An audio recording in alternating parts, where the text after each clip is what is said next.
Kalau ditanya siapa sebenarnya lebih capek, antara laki-laki atau perempuan, jujur aja, yang paling capek itu justru laki-laki. Mungkin banyak perempuan bakal protes, lah, kita ini juga kerja, ngurus anak, ngurus rumah, semua dikerjain. Benar, tapi coba dengar dulu sampai habis, biar kamu paham kenapa laki-laki sering lebih lelah dari yang kelihatan. Seorang pria dari muda sampai tua pikirannya nggak pernah lepas dari keluarga. Setiap hari waktunya habis buat kerja. Uang yang dia hasilkan pun jarang dia pakai buat diri sendiri. Semuanya buat istri, anak, dan rumah. Yang tersisa cuma kerutan di wajah dan tubuh yang makin lama makin lelah. Kenapa banyak yang bilang pernikahan itu kayak kuburan kehidupan? Karena bagi laki-laki, gimana pun dia tetap salah di mata orang. Kalau wajahnya terlalu ganteng, dibilang genit. Kalau kurang menarik, dianggap nggak laku. Kalau gajinya pas-pasan, dibilang nggak becus. Kalau gajinya besar, malah dicurigai punya mainan lain di luar rumah. Akhirnya dia bingung, hidup ini harus dijalani seperti apa. Waktu muda, dia berjuang buat istri dan anak. Udah tua, masih harus mikirin masa depan anak-anaknya. Kayak hidupnya cuma buat orang lain, bukan buat dirinya sendiri. Coba lihat kenyataan. Kalau keluarga hidupnya susah, yang disalahin siapa? Bukan istrinya, tapi suaminya.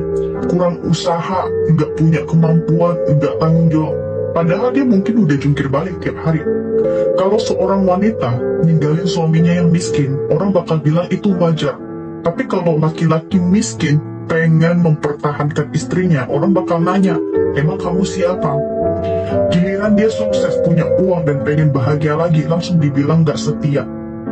Kita sering teriak kesetaraan gender, tapi coba lihat kenyataannya. Laki-laki dituntut buat jadi anak yang berbakti, suami yang bisa menafkahi, ayah yang bisa jadi panutan, dan pekerja yang gak boleh salah langkah sedikit pun. Karena sekali jatuh, yang ikut jatuh bukan cuma dia, tapi seluruh keluarganya. Beda sama perempuan. Kalau dia memutuskan untuk istirahat di rumah, nggak ada yang nyalain. Tapi kalau pria kehilangan pekerjaan, semua mata langsung menghakimi. Makanya, banyak pria sekarang pulang kerja bukan langsung ke rumah. Mereka duduk dulu di kendaraan, merokok, diam. Karena cuma di situ dia bisa jadi dirinya sendiri, tanpa harus jadi ayah, suami, atau anak. Begitu pintu rumah dibuka, dia langsung kembali jadi sosok yang semua orang bergantung padanya.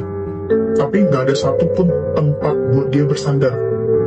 Jadi buat para istri, kurangin sedikit keluhan, tambah sedikit pengertian. Dia mungkin nggak selalu romantis, tapi dia capek bukan karena nggak cinta, melainkan karena terlalu banyak menanggung semuanya sendirian. Berilah dia sedikit perhatian dan dukungan. Jangan sampai orang yang diam-diam berjuang untuk kamu akhirnya mati rasa dan berhenti peduli.